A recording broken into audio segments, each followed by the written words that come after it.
ချီရွှေမျိုးတော်ကစားတောက်ဆိုင်တစ်ခုအတွင်းမှာတော့လူတွေအများကြီးတက်ရောက်နေကြပြီးစကားပြောကောင်းတဲ့ဝန်ထမ်းတစ်ယောက်ကလည်းဒီလောကကြီးအတွင်းကသတင်းအသစ်ဆန်းတွေကိုအားပေါင်းအရင်တန်စွာပြောပြပေးနေခဲ့ပါတယ်။ဒီလူတွေကြားမှာဝက်လင်းလဲရောက်ရှိနေခဲ့သလိုတေးခွက်လေးကိုငိမ့်သက်စွာကင်ဆောင်ထားနေပြီးဒီအကြောင်းတွေနားဆင်နေလျက်ရှိကသူ့သားเจ้าများဘာတွေကြားရမလဲဆိုပြီးစောင့်ဆိုင်နေခဲ့ပါတယ်။သတင်းပြောတဲ့သူကသူ့သားဝန်ဖြင့်ကိုအရှင်မင်းကြီးဝန်ဖြင့်ဆိုပြီးရိုသေစွာအမွန်းတင်နေခဲ့သလိုပျက်စီးယိုယွင်းနေတဲ့ဟန်အင်ပါယာကြီးကိုဘယ်လိုမျိုးပြုပြင်ခဲ့လဲဆိုတာစတင်ရှင်းပြပေးလိုက်ပါတယ်။ဇလန်အစမှာတော့ဝန်ဖြင့်တယောက်ဝက်လင်းဘေးကနေနှစ်ပေါင်း20ကြာထွက်ခွာသွားခဲ့ပြီးရက်ဆက်ကြမ်းကြုတ်တဲ့ဧကရစ်တပါအုပ်ချုပ်မင်းလုံးနေတဲ့ဟန်အင်ပါယာကြီးတဲ့ကိုချင်းရီနဲ့အတူရောက်ရှိသွားခဲ့ပါတယ်။ဝန်ဖြင့်နောက်ကျောင်းကိုဘယ်သူမှမသိကြပေမဲ့သူ့စီမှာတော့ပြည်သူတွေကိုကယ်တင်ခြင်းနဲ့စိတ်ရင်းစေတနာတွေအပြည့်ရှိနေခဲ့တာပါ။လက်ရှိဧကရစ်ဟာစီးစိမ်တွေကြားရင်မှုနေလျက်ရှိပြီးမင်းကျင့်တရားနဲ့ကိုက်ညီမှုမရှိတာကြောင့်တိုင်းသူပြည်သားတွေပေါ်ဖိနှိပ်ချုပ်ချယ်ပစ်ခဲ့သလိုတင်းကျပ်တဲ့အခွန်တုံးထားတွေကြားမှာအောက်ခြေလူဒန်းစားတွေလည်းငတ်မွတ်ခေါင်းပါလာခဲ့ရပါတယ်။ဒီလိုအချိန်မှာဝန်ဖြင့်တို့တွေလည်းဟန်အင်ပါယာရဲ့စတင်ဝင်ရောက်လာခဲ့က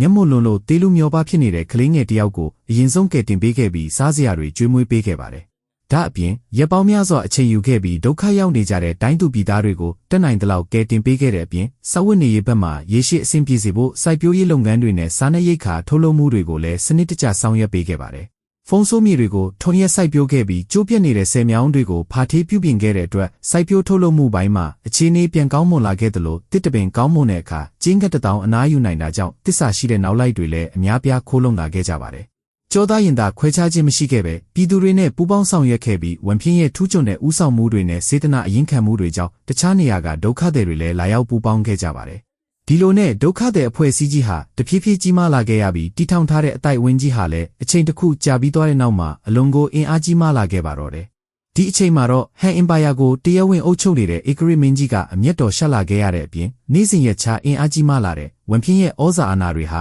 ထီးနှံပလင်ကိုတုံခါလာစေခဲ့တာကြောင့်စိုးရိမ်ပူပန်မှုတွေစတင်ဖြစ်ပေါ်လာခဲ့ပါတယ်။ဒါကြောင့်တပ်ဖွဲ့တချို့ဆေးလွတ်လိုက်ပြီးဝန်ဖြင့်ကိုအတင်းဓမ္မဖမ်းဆီးခိုင်းလိုက်သလိုလူများရှေ့မှာဒေတံပေးကွက်မြက်ပစ်ဖို့အထိစီစဉ်ခဲ့ပါတော့တယ်။ဒါပေမဲ့ပြည်သူတွေရဲ့စိတ်နှလုံးတွေကိုဝန်ဖြင့်ကအပိုင်ယူထားပြီးမှတက်ကွင်းပြင်မှာဒေါသမီးတွေတောက်လောင်လာကြရပြီးတနိုင်ငံလုံးစာတော်လှန်မှုတွေဟာလည်းအကြီးအကျယ်ဖြစ်ပွားသွားခဲ့ရပါတော့တယ်။အပြင်ဘက်မှာရန်ပုံမီကြပောက်ကွဲနေခဲ့ကြသလိုနန်းတော်ထဲမှာလည်းဧကရစ်မင်းရဲ့လက်အောက်ခံယုံကြည်သူတွေကလည်းမင်းဆိုးမင်းကြီးကိုလှုပ်ကြံပစ်ခဲ့ကြပါတယ်။စိတ်ဝင်စားဖို့ကောင်းတဲ့အချက်ကတော့ဧကရစ်ကိုအခုလိုလှုပ်ကြံပစ်လိုက်တဲ့တော်ဝင်ရရှိဟာတခြားသူမဟုတ်ပဲလွန်ခဲ့တဲ့နှစ်ပေါင်းများစွာတုန်းကဝန်ဖြင့်ကိုယ်တိုင်ကယ်တင်ကျွေးမွေးခဲ့တဲ့ကလေးငယ်လေးဖြစ်နေခဲ့ပါတော့တယ်။ဝန်ဖြင့်ရဲ့ကျေးဇူးတရားတွေကိုအသက်ထက်ဆုံးမှတ်ကြောက်တင်ထားခဲ့ပြီးအခုလိုအခက်အခဲဖြစ်နေချိန်မှာပြန်ပေးဆက်လိုက်သလိုမင်းဆိုးမင်းကြီးတည်ဆုံသွားတဲ့နောက်မှာတော့ပြည်သူတွေအားလုံးဟာကိုကျင့်တရားကောင်းမွန်မှုရှိတဲ့သူကိုပဲဧကရစ်အသစ်အဖြစ်တညီတညွတ်ထဲတင်မြှောက်လိုက်ကြပါတော့တယ်။ပြည်သူတွေရဲ့ထောက်ခံမှုကြားမှာဝန်ဖြင့်လဲထီးနဲ့လက်ခံခဲ့ရပြီးတိုင်းပြည်နာမည်ကိုထက်ရှင်အဖြစ်ပြောင်းလဲခေါ်ဝေါ်ခဲ့သလိုတစ္ဆာဖောက်မှုတွေနဲ့ပုံကံမှုတွေထပ်မရှိလာတော့အောင်အုပ်ချုပ်ရေးစနစ်ကြီးတစ်ခုလုံးကိုအစကနေအဆုံးထိတိုင်ပြန်လည်ပြင်ဆင်ခဲ့ပါတယ်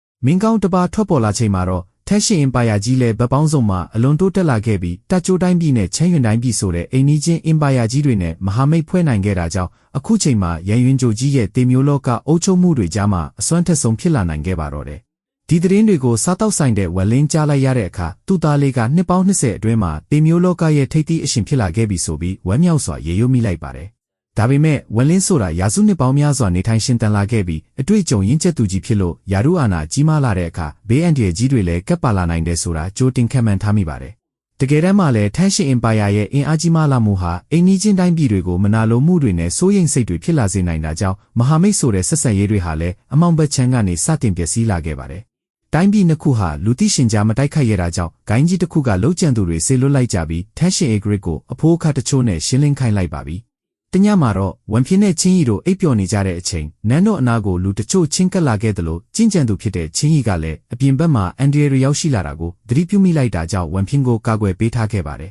။အပြင်ဘက်မှာလည်းသွေးချောင်းစီးတဲ့တိုက်ခိုက်မှုတွေဖြစ်ပွားနေလျက်ရှိကြပြီးခဏအကြာမှာတော့စူညံတန်တွေတိတ်ဆိတ်သွားခဲ့တာမို့ချင်းရီလည်းတကားပြင်ဘက်ကိုအသာလေးထွက်ကြည့်လိုက်ပါတယ်။လိုဝက်ရောက်လာတဲ့လှုပ်ကြံသူအကုန်လုံးဟာသွေးအိုင်ထဲမှာလဲလျောင်းနေခဲ့ကြရပြီးဘသူပဲဝါရှင်းပစ်သွားတာလဲဆိုတာလက်ဆက်လက်နတောင်ရှာမတွေးနိုင်ခဲ့ပါဘူး။တကယ်တော့ဝန်လင်းကတားဖြစ်သူဘေးမှာကောင်းကင်ဘုံဆောင်ကိုလှုပ်ဝက်စွာစောင့်ရှောက်ခိုင်းထားသလိုတစ်ဖက်မှာလည်းသူတို့စေလွတ်လိုက်တဲ့လှုပ်ကြံရေးသမားတွေတယောက်တောင်ပြန်မရောက်လာနိုင်လို့ထိတ်လန့်မှုကြီးစိုးနေကြရပါတယ်။ဝန်ဖြင့်ဆိုတာနောက်ခံအင်အားမရှိတဲ့တာမန်လူတယောက်ဖြစ်တယ်လို့ဂိုင်းကြီးတွေနဲ့လည်းပတ်သက်မှုရှိမနေပြန်တာကြောင့်အခုကိစ္စကဘလို့ဖြစ်သွားရတာလဲဆိုပြီးဝန်ဖြင့်နောက်ွယ်မှာဘသူတွေစောင့်ရှောက်ပေးနေလဲဆိုတာအယမ်းသိချင်နေကြပါတယ်။ ဂရစ်တွေ6ချနေရပေမဲ့ကျင့်ကြံသူကိုင်းရဲ့အကြီးအကဲတွေကတော့သူတို့ကိုင်းသားတွေကိုအခုလိုရှင်းပစ်လိုက်ကြတဲ့အတွက်လက်စားပြန်ချေရလိမ့်မယ်ဆိုပြီးဝန်ဖြင်းစီထွက်ခွာကြတော့မဲ့အချိန်တုံဟီလွန်းလာတဲ့ဒေါ်လဲတန်ကြီးနဲ့အတူကြီးမားပြင်းထန်တဲ့အရှိန်ဝါကြီးတွေဆင်းသက်လာခဲ့ကြပါတော့တယ်ပထမဆုံးအတန်ပိုင်ရှင်ကယမီသားစုရဲ့အကြီးအကဲဖြစ်ပြီးကျင့်ကြံသူတွေဟာတာမန်လောကီရေးကိုဝင်ရောက်မစွက်ဖက်ရဘူးဆိုပြီးခက်ပြက်အမိန့်ပေးလာခဲ့တယ်လို့ဂျင်းမီသားစုကလည်းဒီနည်းအတိုင်းထပ်ပြောလာခဲ့ပါတယ်ပြီးတဲ့အခါဆွေးမိသားစုလည်းထပ်မံရောက်ရှိလာခဲ့ပြီးရန်ရင်ကျိုးပေါ်ကပဲကျင့်ကြံသူမဆိုလောကီရေးတဲ့ဝင်ဆွက်ဖက်မယ်ဆိုရင်ချွင်းချက်မရှိအသက်ခံရလိမ့်မယ်ဆိုပြီးတစ်ချက်လို့အမိန့်ကိုထုတ်ပြန်လိုက်ပါတော့တယ်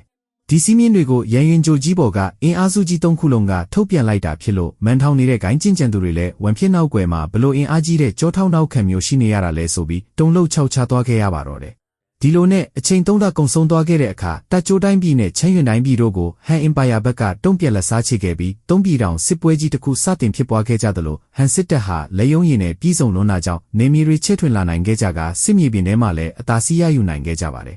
နောက်ဆုံးမှာတော့သူတို့စစ်စခန်းဟာချီလန်တောင်ကြီးနားကိုရောက်ရှိလာခဲ့တာကြောင့်ငယ်ဘဝအမတ်တရားတွေကိုပြန်သတိရမိလိုက်ပါပြီချင်းကြီးကလည်းဝန်ဖြစ်မြဝင်းတဲကလွမ်းဆွမှုတွေကိုသတိထားမိသွားခဲ့လို့အဖေဖြစ်တဲ့သူစီအလဲဝင်ရောက်ကြဖို့တိုက်တွန်းပေးတဲ့အခါဝန်ဖြစ်လဲလောရွရွလေးစီကိုတစ်ခေါက်ပြန်ရောက်လာခဲ့ပါတယ်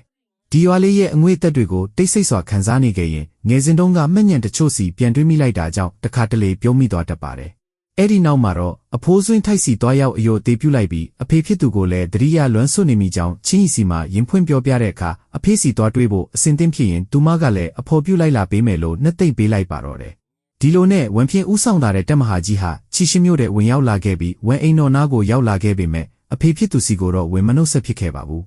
လောကကြီးရဲ့အရေးကိစ္စတွေကိုအပြတ်သက်ရှင်းလင်းပြီးတဲ့အချိန်တနည်းအားဖြင့်လောကတစ်ခုလုံးကိုသူကိုယ်တိုင်အပိုင်သိမ်းပိုက်နိုင်ပြီးဂုံတိတ်ခါကြီးမာတဲ့ဧကရစ်မင်းကြီးအဖြစ်ကိုရောက်ရှိလာတဲ့အချိန်ကြမှာပဲအဖေဖြစ်သူစီလာရောက်တွေ့ဆုံမယ်လို့ဆုံးဖြတ်ထားခဲ့ပါတော့တယ်အဲ့ဒီနောက်မှာတော့အချိန်9နှစ်ကြာအောင်စစ်မီးတွေတောက်လောင်နေခဲ့ပြီးအိမ်နီးချင်းတိုင်းပြည်နှစ်ခုလုံးကိုတိုက်ခိုက်သိမ်းပိုက်နိုင်ခဲ့ကရန်ရင်ကြိုကြီးပေါ်ကအင်အားကြီးဆုံးအင်ပါယာကြီးအဖြစ်တမိုင်းမှတ်တမ်းရေးထိုးပြနိုင်ခဲ့ပါတယ်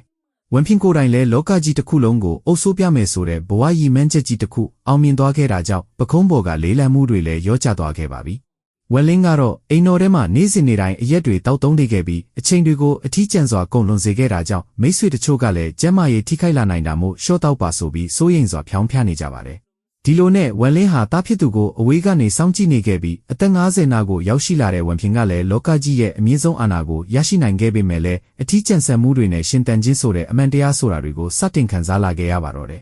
နေ့ရက်တိုင်းမှာတိုင်းပြည်ရဲ့အရေးကိစ္စတွေစာရွက်စာတမ်းတွေဖြည့်ရှင်းပေးနေရတာဟာစိတ်ပင်ပန်းညှိငွေ့လာခဲ့ရတဲ့အပြင်သူတို့စီမှာလည်းအိမ်တစ်ခုရဲ့ဆဲလဲလေးတွေဖြစ်တဲ့သားသမီးရဲ့တနာဟာလည်းမထွန်းကားနိုင်ခဲ့ကြပါဘူးဒီအချက်ကိုချင်းရီကစိတ်မကောင်းဖြစ်နေပေမဲ့မင်းရှိနေရင်ပြည့်စုံနေပါပြီဆိုတဲ့ဝန်ဖြစ်နူးညံ့မှုတွေကြောင့်ဒိုးတူပေါင်ပဲရှေ့ဆက်လာခဲ့ကြပါတယ်ရက်ကိုလာစားပြီးလကိုနှစ်စားတဲ့အခါဝန်ဖြစ်လဲအသက်60နာကိုတဖြည်းဖြည်းရောက်ရှိလာခဲ့တဲ့နောက်ဇေယထောင်းမှုတွေစတင်ခံစားလာခဲ့ရတာကြောင့်ယာရုအာနာစီးစိမ်တွေကိုအယုံကြည်ရဆုံးလက်အောက်ခံစီမှာလွှဲပြောင်းပေးလိုက်ပါတယ်အတိတ်ပဲရှိတဲ့ဘဝတစ်တစ်ခုမှာဇနီးဖြစ်သူနဲ့နေထိုင်ရှင်တန်ခြင်းနဲ့ဆိုပြီးအနားယူဖို့ဆုံးဖြတ်လိုက်တဲ့အခါလက်အောက်ခံမူကြီးမဲ့ရတွေကအနားမယူဖို့တောင်းပန်ကြပေမဲ့သူတို့တွေတကယ်ပင်ပန်းနေကြလို့ပါဆိုပြီးဧကရစ်ပြောတဲ့စကားတစ်ခွန်းအောက်မှာတိုင်းသူပြည်သားမှုမှတ်တွေဟာလည်းဝမ်းနဲ့ပက်လက်လက်ခံပေးလိုက်ကြရပါတော့တယ်။ထီးနှန်းကနေအနားယူလိုက်ပြီးပထမဆုံးအားလက်ရက်မှာပဲဝမ်အိမ်တော်ကိုပြန်လာလိုက်ကြပါပြီ။အိမ်တော်တကားတွန်းဖွင့်လိုက်ချိန်မှာတော့အတိတ်ကအမတ်တရားတွေကြားဝမ်းနည်းမှုတွေကပ်ပါလာခဲ့ရတယ်လို့အရင်ကထက်အများကြီးအိုမင်းရင်ရော့သွားတဲ့အဖေဖြစ်သူရဲ့ရုပ်သွင်းပုံပန်းဟာလည်းဝမ်ဖြင့်ကိုမျက်ရည်တွေကျဆင်းသွားစေခဲ့ပါတယ်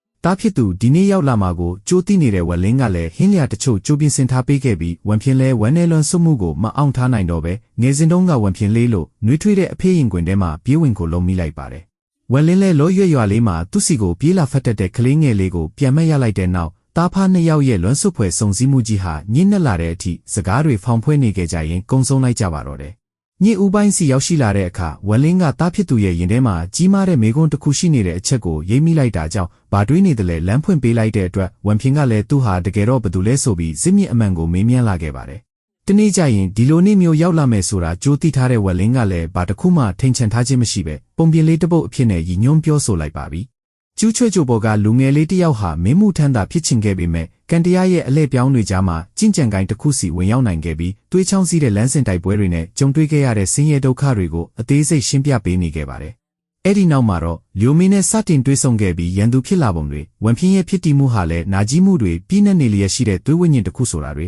ဝက်လင်းဘက်ကနှစ်ပေါင်းများစွာအခြေယူတန့်စင်ပေးခဲ့တာတွေကိုဖြစ်ကြောင်းကုံစင်ဖွင့်ဟပြောပြနေခဲ့ပါတယ်။ ဒီအကြောင်းတွေကြားလိုက်ရတဲ့အခါချင်းရီလည်းရင်နာစရာကောင်းလာတဲ့သားဖားနှစ်ယောက်ရဲ့ဘဝစကြောင်းတွေကိုခန်းစားနာခြင်းပေးနေခဲ့တယ်လို့ကာယကံရှင်ဝင်ဖြင့်ဟာလည်းသူဟာလူသားတစ်ယောက်တောင်မဟုတ်ခဲ့ပါလားဆိုပြီးရင်ကွဲမတက်ခန်းစားလိုက်ရပါတော့တယ်။သူ့အဖေကိုလည်းဘလို့မျက်နှာမျိုးနဲ့ဆက်ဆံရမှန်းမသိတော့သလိုနှစ်ပေါင်း30ကျော်အတိကျင်ဆုံးမိကွန်းတစ်ခုရဲ့အဖြစ်ဟာလည်းအခုလိုနာကျင်ပွဲကောင်းနေခဲ့တဲ့အတွက်စိတ်ထောင်းလို့ကိုကြေသွားရတဲ့အခါဝက်လင်းကိုနှုတ်ဆက်ထွက်ခွာပြီးချင်းရီကိုလည်းအေဂျင့်တဲ့အရက်ဒေတာတစ်ခုမှာတွားနေထိုင်ကြရအောင်ဆိုပြီးရွာလေးတစ်ရွာစီထွက်ခွာသွားခဲ့ကြပါတော့တယ်။ဝင်ဖြင်းတို့ထွက်သွားကြတဲ့နောက်ဝက်လင်းဟာတားဖြစ်သူကိုမပြောဖြစ်ခဲ့တဲ့အကြီးမားဆုံးလှုပ်ဝက်ချက်တစ်ခုထက်ရှိနေသေးတဲ့အကြောင်းတနေ့ကျရင်တော့ဝင်ဖြင်းကိုယ်တိုင်ဒီလိုဝက်ချက်ကိုရှာတွေ့သွားလိမ့်မယ်လို့ရေရိုးရင်းကြံနေခဲ့ပါတယ်။တိတ်ဆိတ်တဲ့ပတ်ဝန်းကျင်တစ်ခုမှာအိမ်တစ်လုံးဝယ်ယူလိုက်ကြပြီးချင်းရီနဲ့ဝင်ဖြင်းတို့ဟာဘဝရဲ့နောက်ဆုံးချိန်တွေကိုကုန်လွန်စေခဲ့ကြပါတယ်။ရီမန်ချက်နဲ့လိုအင်ဆန္ဒတွေကုန်ခန်းလာခဲ့ကြကတစ်သားရုပ်ထုလေးတွေထုစစ်နေခဲ့ရင်ကနေ့ရက်တိုင်းကိုကုံဆုံးစေလိုက်ပြီးငယ်ဘဝတုန်းကအဖေဖြစ်သူနဲ့အတူရှိခဲ့မှုတဲ့အမတ်တရားတွေကိုလည်းပြန်တွေးနေမိခဲ့ပါတယ်။ဒီချိန်မှာတော့အဖေဖြစ်သူအမြဲတမ်းတင် जा ပေးခဲ့တဲ့ရှင်တန်ချင်းရဲ့အတိတ်ပဲကိုအမှန်တကယ်နားလည်လာခဲ့ရပါပြီ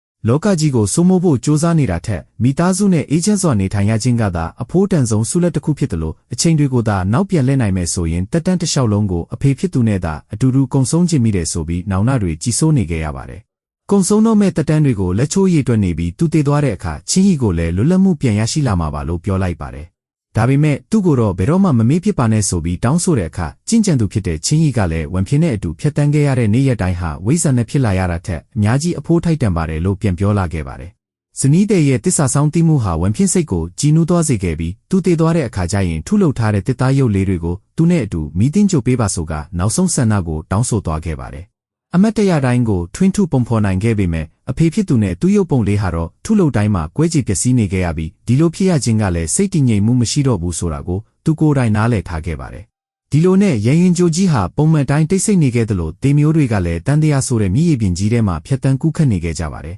။တခုသောနေ့တစ်နေ့မှာတော့ကြီးမားတဲ့ဘေးအန္တရာယ်ကြီးတစ်ခုဟာလွန်ခဲ့တဲ့နှစ်များစွာတုန်းကလိုကောင်းကင်ထက်ကနေထပ်မံကျရောက်လာခဲ့ပါပြီ။ရောက်လာသူကမိုးကြိုးနှံ့တော့ရဲ့တန်တမန်တူဖြစ်တယ်လို့ရန်ရင်ကျိုးပေါ်ကရွှီမှုဆိုတဲ့လူဟာသူ့ကိုယ်သူမိုးကြိုးဝိဇ္ဇာနဲ့တန်တမန်ကြီးဆိုပြီးအယောင်ဆောင်ရှောက်ပြောနေတာကြောင့်အတူရောင်တွေကိုသူကိုယ်တိုင်ရှင်းပြရလိမ့်မယ်ဆိုကဒေါသထွက်နေခဲ့ရပါတယ်။မိသားစုဘိုးဘေးကြီးတွေလည်းပုံရိပ်ရောင်ရင်အဆင့်ဆိုတဲ့ကြင်ကြံမှုအရှိန်ဝါကြားမှာခေါင်းမဖော်နိုင်အောင်ဖိနှိပ်ခံထားရတယ်လို့တန်တမန်ဖြစ်သူကရန်ရင်ကျိုးတစ်ခုလုံးကိုစစ်ဆေးကြည့်လိုက်ပေမဲ့ဝက်လင်းကတေမျိုးလူသားအဖြစ်ဖုံးကွယ်နေထိုင်နေခဲ့တာဖြစ်လို့သူ့အာယုံထဲမှာလုံးဝရှာမတွေ့နိုင်ခဲ့ပါဘူး။တန်တမန်ရဲ့ကြင်ကြံခြင်းဖိအားတွေဟာတာမန်လူသားတွေကိုသတိလစ်မေ့မျောသွားစေခဲ့ပေမဲ့နေရာတစ်ခုမှာရှိနေတဲ့လူနှစ်ယောက်ကတော့အကောင်းတိုင်းရက်တည်နေနိုင်တဲ့အချက်ကိုသတိပြုမိလိုက်တာကြောင့်သူတို့စီကိုချက်ချင်းသွားလိုက်ပါတယ်။ပြင်းထန်တဲ့အရှိန်အဝါတွေကြားတကားတစ်ချက်ပွင့်လစ်သွားတဲ့နောက်တန်တမန်ဖြစ်သူလည်းဝင်ဖြင်းတို့စီရောက်ရှိလာခဲ့တယ်လို့သူ့စွမ်းအားအောက်မှာအကောင်းတိုင်းတည်ရှိနေနိုင်တဲ့လှုပ်ဝက်ချက်တွေကိုစိတ်ဝင်စားသွားခဲ့ရင်ကဒီအပိုင်းလဲပြီးဆုံးသွားခဲ့ရပါတော့တယ်။ဒီပိုင်းမှာတော့လေးနက်တဲ့အနက်တိတ်ပယ်တွေအများကြီးပေးစွမ်းသွားခဲ့တယ်လို့လူသားဧကရေဝင်ဖြင်းဇသိန်းကလည်းဝမ်းနေစရာတိတ်ကောင်းနေခဲ့ပြန်ပါတယ်။နောက်ပိုင်းမှာတော့မိုးကြိုးနဲ့တော့ရဲ့တန်တမန်ဆိုတဲ့ကောင်မထီတင်ဆုံးရာကိုမှလာထိချင်နေတဲ့အတွက်ဝန်လင်းရဲ့နှဆိုးဆက်မှုတွေကိုတစ်ကြိမ်တစ်ခါမြည်စမ်းကြည့်ရမလားဆိုတာစက်တင်ဆက်ပေးမှဖြစ်လို့ထုံးစံအတိုင်းဒီအပိုင်းကို like လုပ်ပေးကြရင်ဖြင့်နောက်တစ်ပတ်မှာပြန်ဆုံးတွေ့ကြပါမယ်